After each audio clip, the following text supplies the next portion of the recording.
This time let me take addition, multiplication and exponentiation operators. Example number 2. If I have x equals to 3 plus 4 times 6 to the 2. When you take the print of x, you will get 147 in the final output. Look, I have 3 arithmetic operators here: addition, multiplication and exponentiation.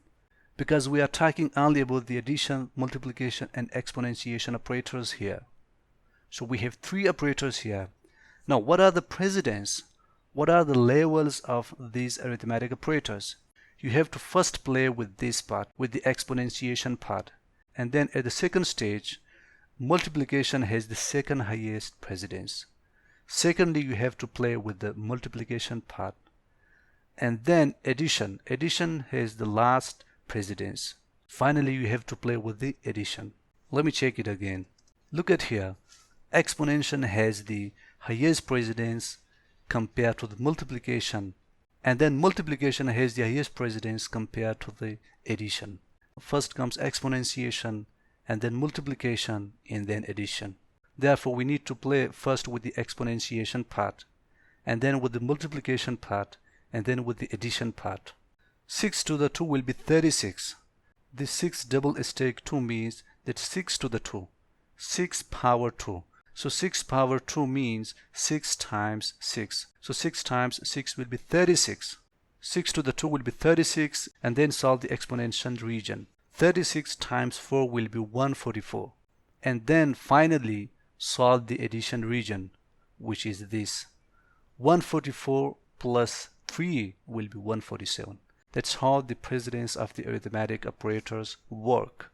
First solve the exponential part, and then the multiplication part, and then the addition part. You will get 147 if you take the print of x. What is x? X is the variable name. It is the identifier. It is the placeholder for this whole expression. This is my expression with the addition, multiplication, and exponential operators. So whenever you call this expression, this information, you must call x. It is the name. In computer memory, this whole expression has been saved with the name x. So you need to call x. Therefore, print of x will return 147. Because 6 to the 2 will be 36. 36 times 4 will be 144. 144 plus 3 will be 147. It is a simple mathematical process. This is the mathematical process in the Python language, remember. It is not the native mathematical procedure. It is the mathematical process in the Python language. As I've explained to you before, that in Python language, the exponential sign is different. You have to put double asterisks. The multiplication sign is different. You have to put a single asterisk for the multiplication sign. It is in the Python language.